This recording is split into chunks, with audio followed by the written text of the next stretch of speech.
Welcome to Awakening Torah Mussar Mindfulness. So delighted and grateful to have you. We will begin in 1 minute. Welcome to Awakening Torah Mussar Mindfulness. It's giving it to us live right now. Okay. So we were having some trouble live streaming, but we are going to begin right now. We're only able to live stream right now. We're only able to live stream right now on YouTube. So if you are joining us, thank you for your patience.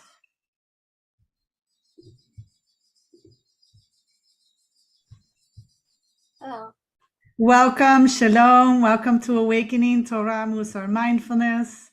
Allow yourself to settle and arrive. So good to see you, Jenny and Christina. Welcome, who's still connecting to audio.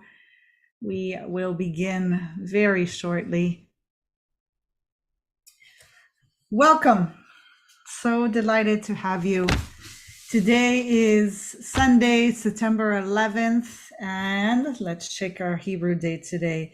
It is the 15th of Elul, 5782. We just had a massive full moon. If you were awake and alert and mindful of the moon last night, Motzei Shabbat, after the Sabbath, you saw a beautiful harvest moon. At least here in Israel, that's what we saw. And it is a reminder that we are halfway through the Hebrew month of Elul. That means we have 2 weeks until Rosh Hashanah, the new year, the head of the year on the Jewish calendar. And so we are in the midst of practicing and being here together to prepare for this encounter with God and community, and really be present for what we call the high holy days, the Yamim Noraim. And so here we are today in our usual practice of Awakening Torah Mussar Mindfulness. We are in the Torah portion called Ki Teitzei.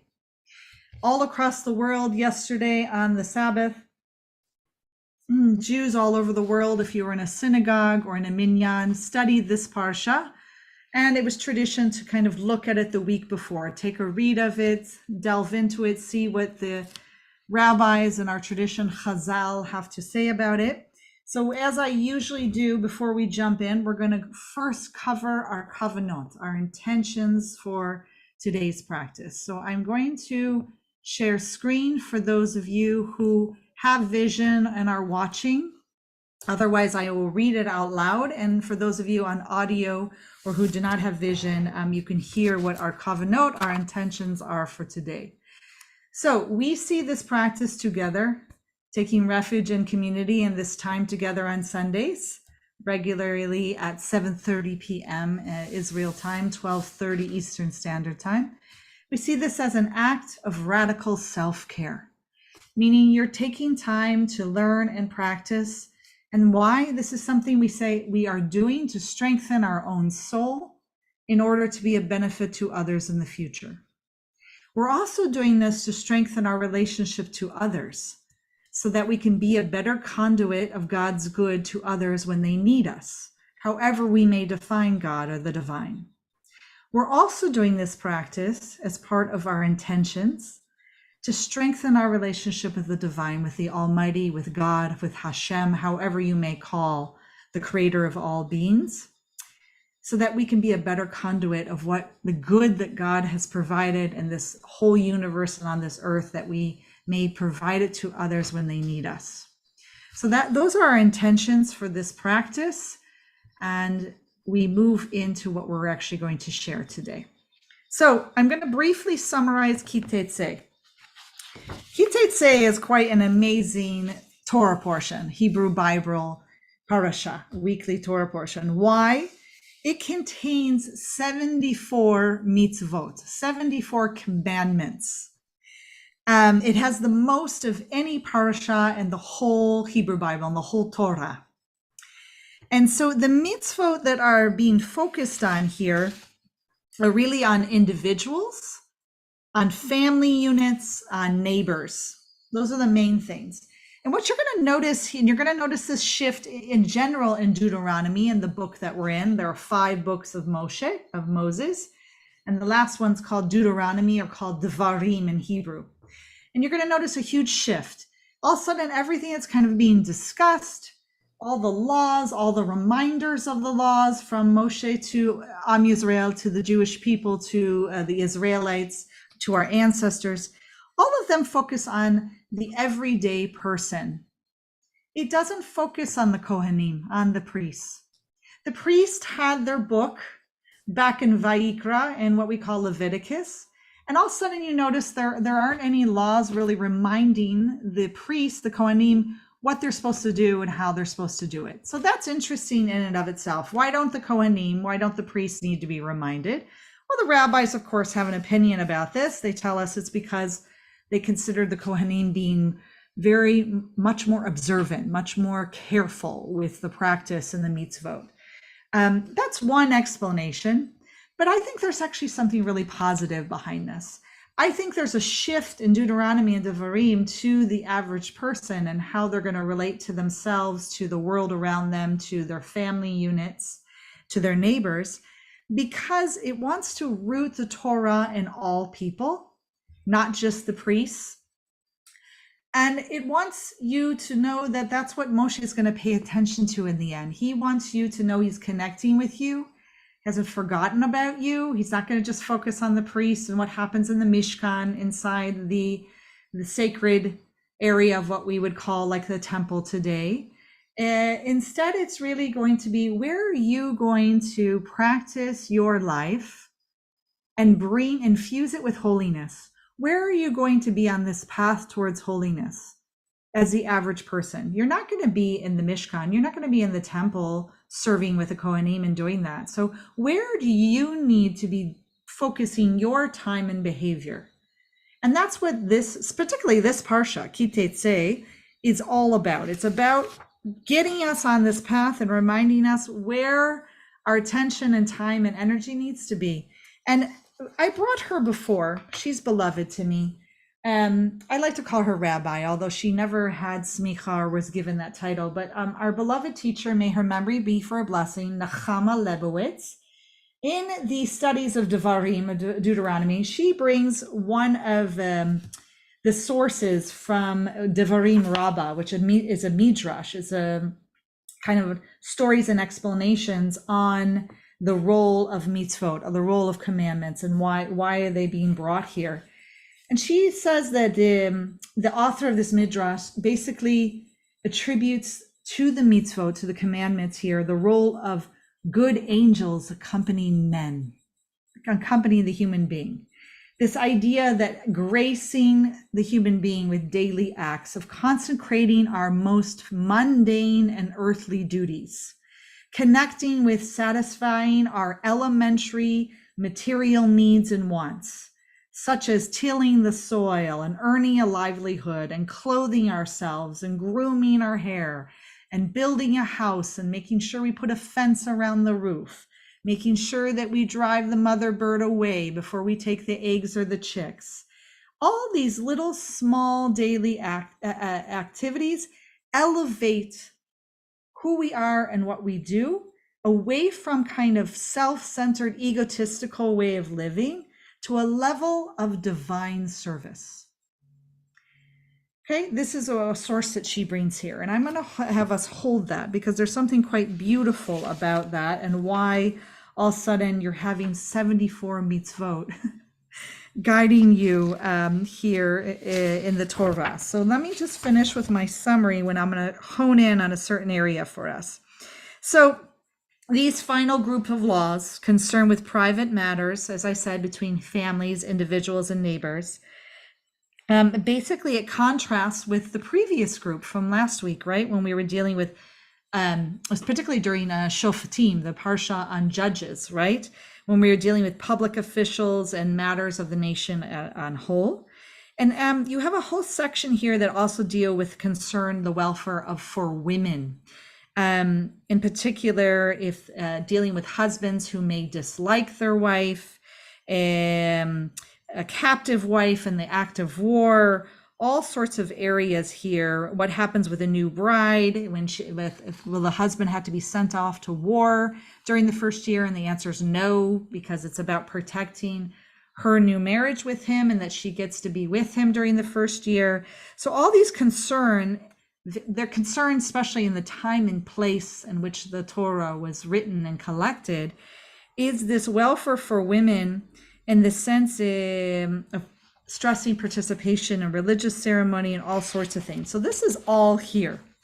But what I'm going to have us focus on, and I'm going to see if I can actually bring it up so I can show you the pasukim, the verses, since we have, I believe we have the time. So if you are following along here, and you go to Deuteronomy chapter 22, and it's the first verse number 1. We're actually going to look at verse 1 through 4. Okay, and I'm going to pull that up for us, and I will share a screen. Just give me 1 second. But if you have it in front of you, you can also go ahead and do this. So we want to be in chapter 22. It didn't pull up this way. Hold on. Thank you for your patience. Here we go. Deuteronomy, Devarim, chapter 22. All right, now I'm going to share screen with you. And if you don't read Hebrew, that's okay. I will translate. I'm going to have the English and the Hebrew here. I'm going to put both up. Okay, this is a wonderful website for those of you learning the Torah or Hebrew. If you don't know it, it is called Sefaria. It's right here in the top, sefaria.org. It is a wonderful site that has a whole library of rabbinic texts in the Jewish tradition, and I highly recommend it. So you have here before us, this is going to be the JPS translation from 2006. But basically the example, the case law being brought to us right here is if you see your fellow, okay, it's called achicha, okay, your brother, your fellow, okay. This is lo tirei et shor achicha, right? So in the cases, if you see your fellow Israelite, your fellow brother Israelite, or a sheep, or it's sev, basically his sheep, and it's gone astray, essentially, nidachim. It says right here, now pay attention to this language right here. It's beautiful, okay? Vehit alamta. Now they translate it as you must not ignore it, right? Now the shoresh, ayin lamed mem, means actually hidden. That you can't hide yourself. You can't go into denial. You can't ignore this. Okay, we're going to hold that level right there. You can't ignore that you've seen this animal. And now I want you to think about what is being concerned here. There's a new psychological layer being brought to us in Devarim, in the book of Deuteronomy, and particularly here in Ki Teitzei, that we have not witnessed in all the other 4 books of Torah. So you must not ignore it. You must take it back, okay? So v'hit alamta mehem hashev teshevim teshivim le'achicha. You must take it back to your brother, your fellow, your peer, however you want to translate that, okay? You shall surely take it back is how it should be translated because of this double use of the verb here.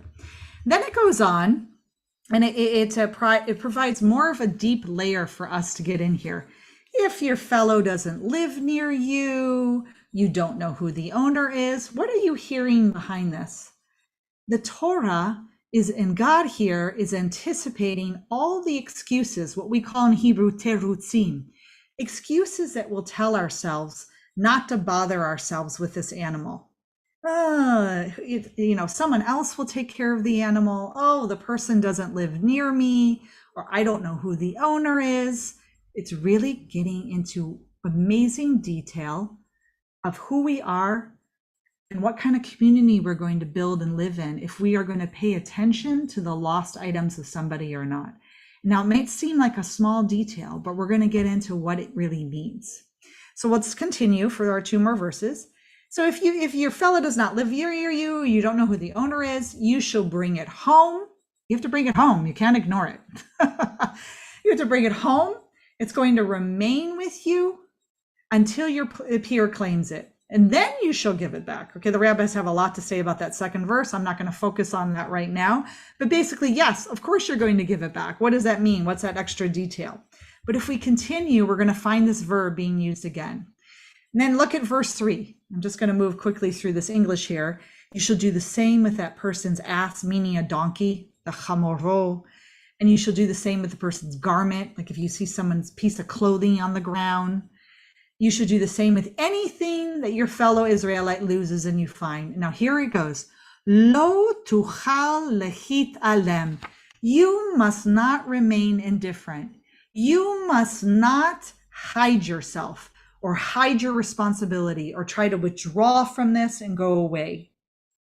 That is what it's saying to us, okay? And then finally, if we go to 4, it's going to be used again. Why is the same verb being used over and over again? And why is it such an unclear verb? Like, why would you tell people you can't hide yourself? Instead, you could use much more concrete, direct language. Like there are actual verbs of you can't ignore this or you must give it back. You know, there's different ways of wording this very clearly. So finally, it says in number 4, if you see your fellow Israelite's ass or ox fallen on the ground, here we go.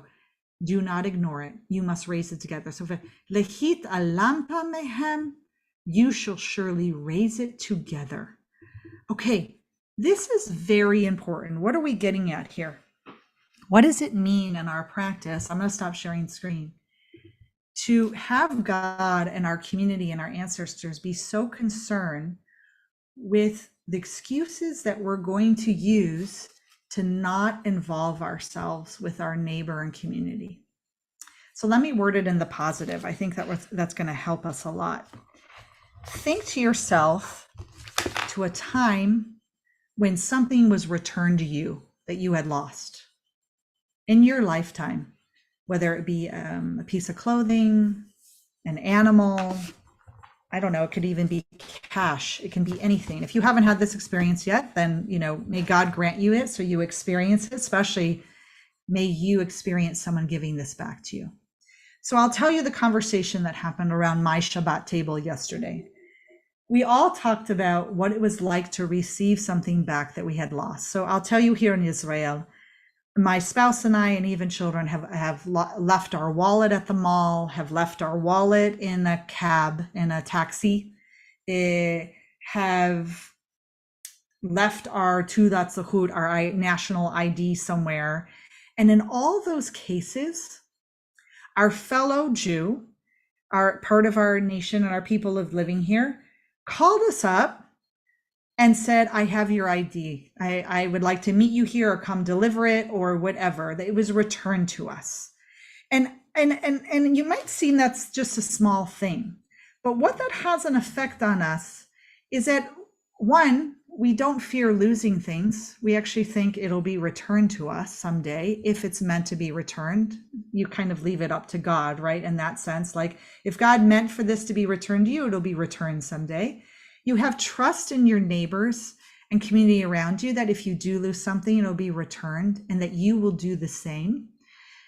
And it ends up creating a really strong social fabric, a real feeling of that you are part of a people and a nation and a community that is going to be trustworthy and is going to return things.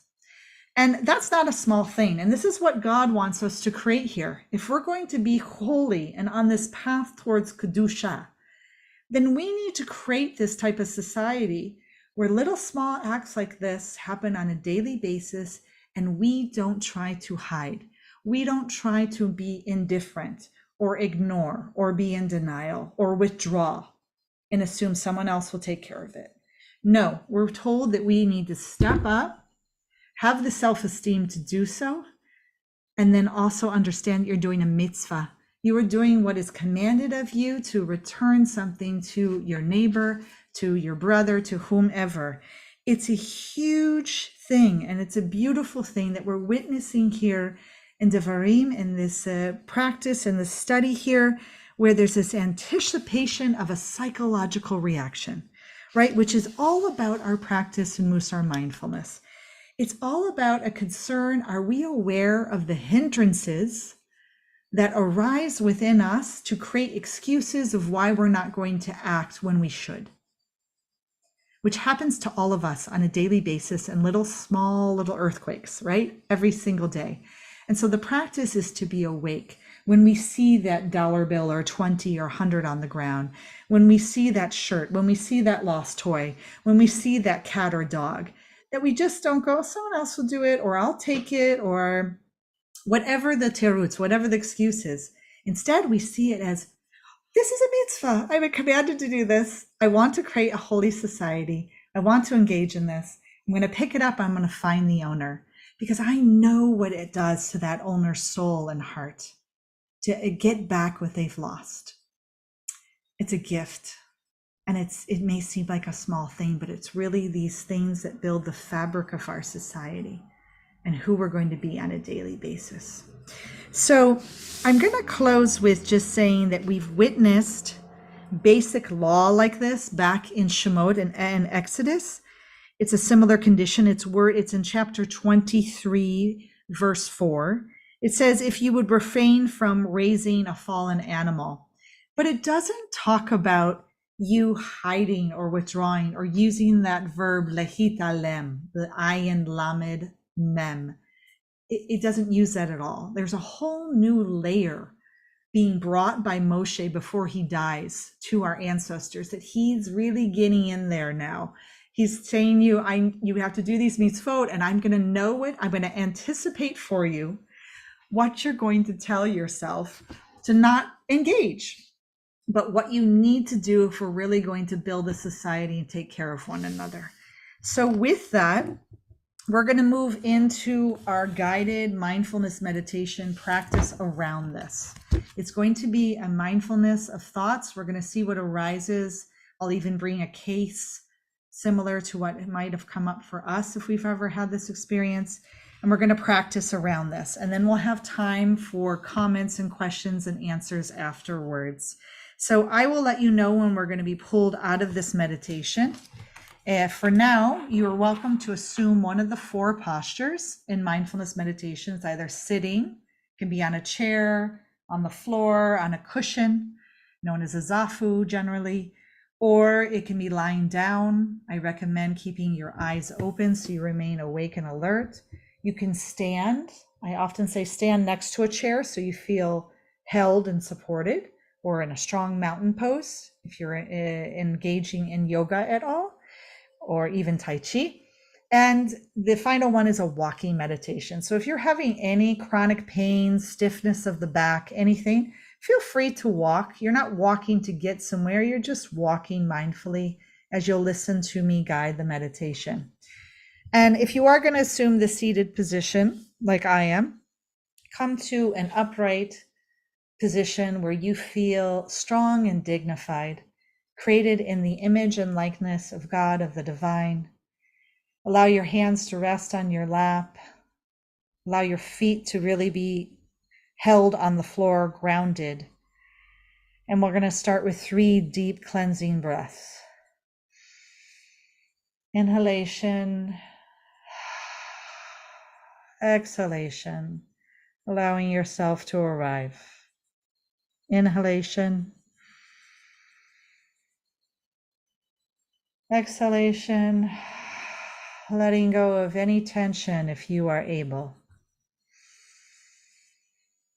Inhalation, exhalation, feeling the gift of the breath, the oxygen flow through you. If you feel safe and comfortable and you have vision, feel free to close your eyes. Otherwise, lower your gaze gently in front of you and allow your breath to settle. No need to control it.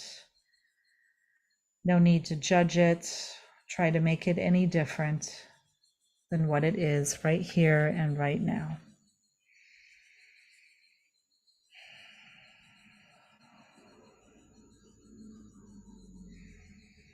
I invite you to include mindfulness of thoughts in your general mindfulness meditation now. Just as we have in the past followed our breath or sensations of the breathing or in the body, there will be a stream of thoughts in the background. That's just how the human brain works. If you're new to this type of meditation, you might not even see the thoughts at first, or they could be so overwhelming. That's all you see.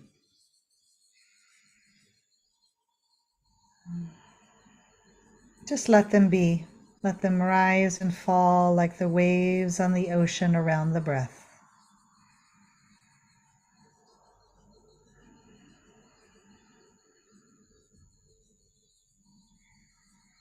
Periodically, whether after 3 breaths or 6 breaths or 10 breaths, a strong thought will arise and carry the attention away.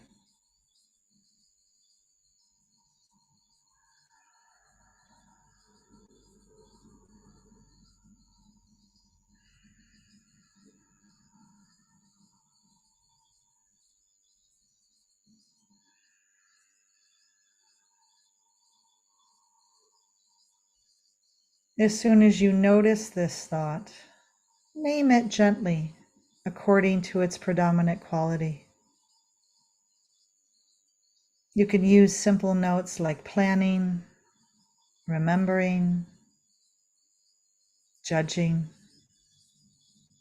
worrying, imagining, interesting thought, happy thought, fearful thought, painful thought, and so forth. Simply naming and acknowledging the thought is supportive of the witnessing quality of your practice of mindful, loving awareness.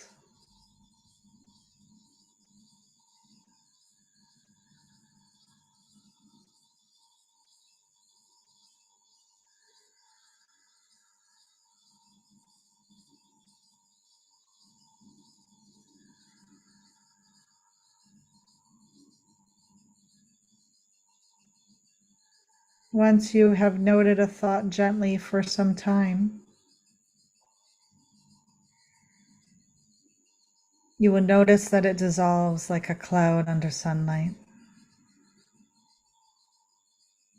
Thoughts are ephemeral, they are empty, they have no substance except what we invest in them.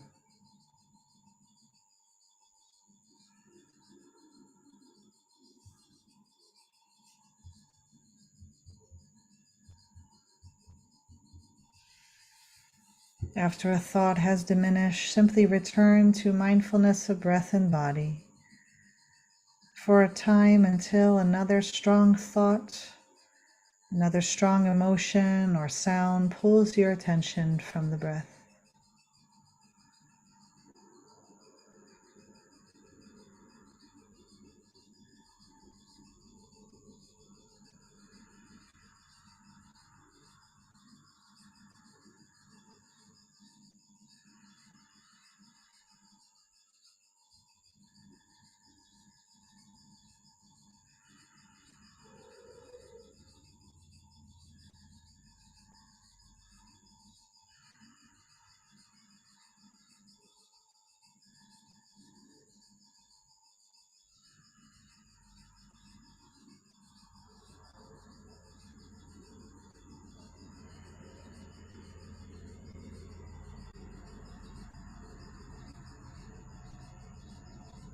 Now I want you to actually bring up a thought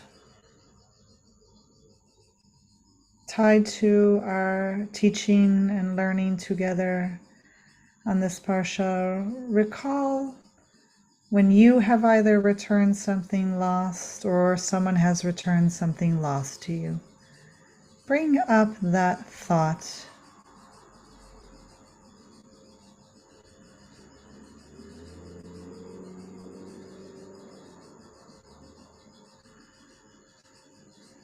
Notice how it feels in your body.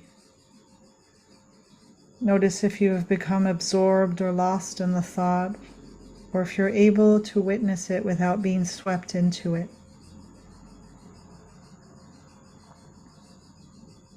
Different types of thought have an effect on our body in different ways. Notice its bodily effect on you as you recall this thought. And now, if you're able to hone in as you are developing this inner distance, this witness, this kind witness, which is your friend, yourself of attending and befriending, see if you can step out of the thought and see if there's any storytelling around it. We tell stories around our thoughts, around experiences that have happened in our past. Notice if there's any storytelling around this recollection of you either returning a lost item or someone returning a lost item to you. Notice if there's any storytelling, if there's a common pattern of storytelling, a common pattern of thought. Even witness if you've been caught up in that story before. Knowing that right now in our practice, you can rest in the field of this mindful, loving awareness of witnessing this thought and even the stories you've told around it without being carried away.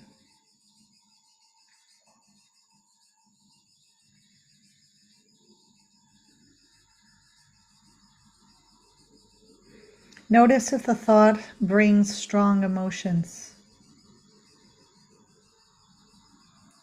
And if there are any strong emotions, if they too have brought up any certain thoughts. We learn to witness the interplay between thought and emotion.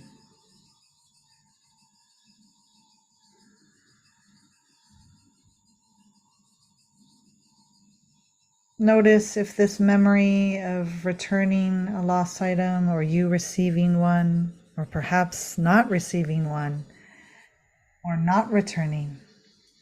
Notice if this is a sad thought,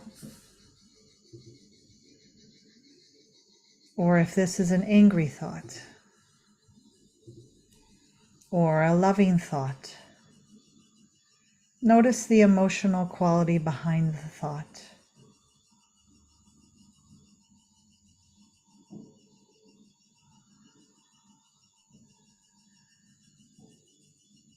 Notice how powerfully these thoughts and their connected emotions affect the whole state of the body and mind.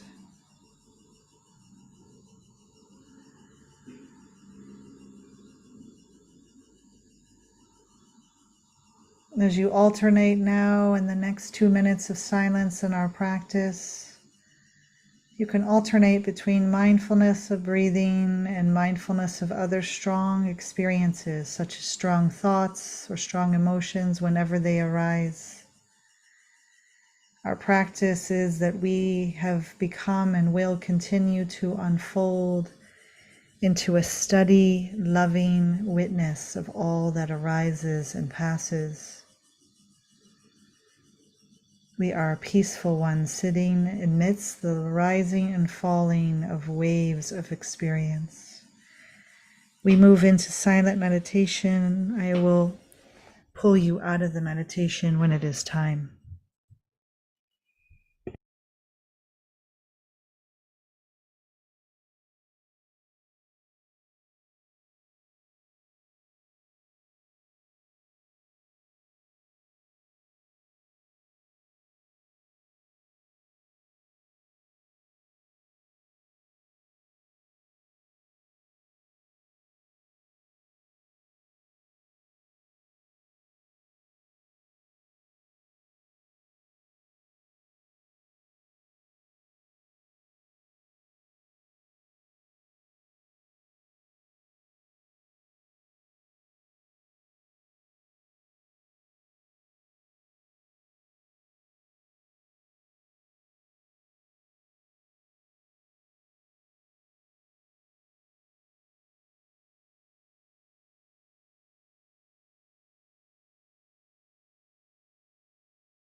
Have you been able to hear me this whole time or no?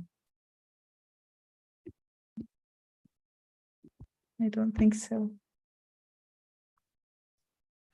Can hear you. Oh, you can hear me. Did you hear me ring the bells? I think I No. was on No. mute. I apologize, everyone. Let me ring you out of your meditation.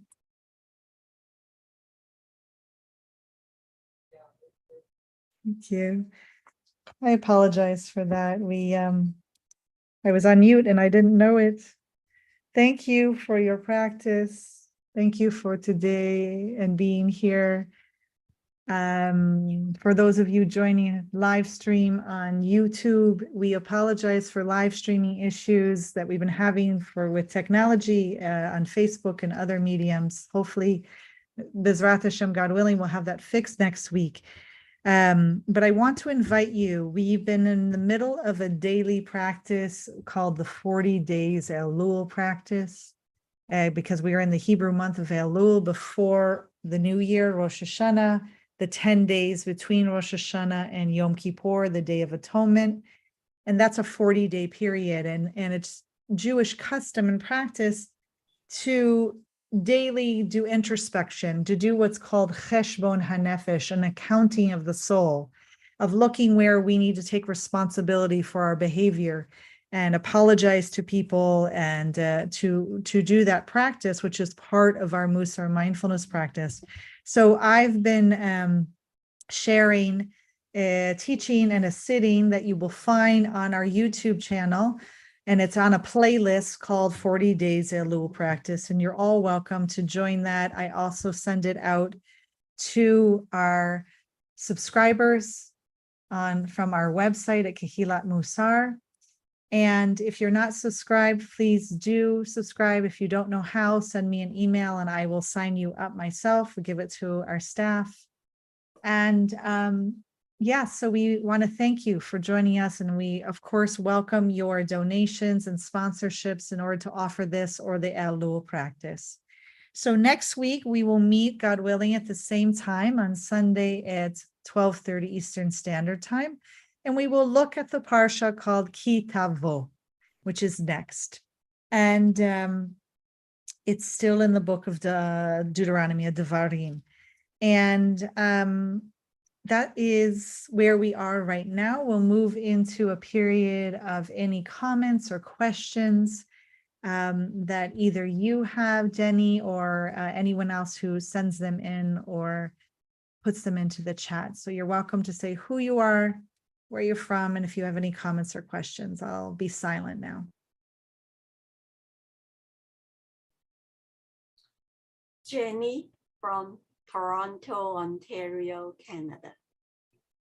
I've been with you for a few weeks, but many times I could not come in. So I got this personal meeting link. I'm very happy. I don't have to feel anxious again, not being able to come in. But I understand that next week I cannot come live because I have to attend a repose of soul mass for my German speaking friend. And this in person in Toronto. I need time to go over there, and so I have to miss next week. But today I don't get the title of the book that you show. Oh, the name of the author. Yes, I brought her up before, but I'll show you again. So, and you know what? I'll post this also on the website and when I send it out. Are you subscribed on our site, Jenny? Not yet. Okay. I will subscribe. Okay. But I would rather you sign me in than I sign in, because I always encounter difficulty getting in because of the address is not America. Okay, that's fine. Absolutely. I will give you all the information send an email to you and you help me to sign in. Great, that's wonderful, because we send out a newsletter weekly to let people know about what's out there and what's available, and so I'll include it. So she's actually quite famous. She's not with us anymore. She's passed away, but her name is Nechama Lebowitz, and you can see her right here if you look. Top H-A-M-A. Yeah, the first name is Nehama, and then the last name is Leibowitz, which is Leibowitz.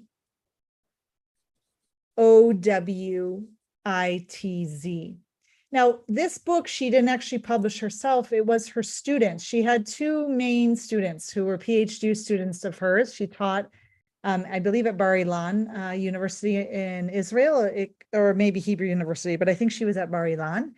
And they collected all her teachings and works and put them in these books. And they come in Hebrew and also English.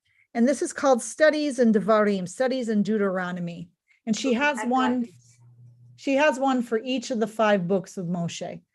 And I highly recommend her because what they put together here is her teachings, and she brings lots of different commentary, and I think it's user-friendly.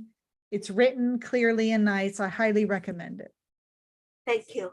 You're welcome. Yeah. It's great to have you. We'll miss you next week, but you'll be able to look at the recording. Particularly, you'll receive it in the newsletter, or you can also see it on our YouTube channel. Any further questions or comments before we say goodbye for today?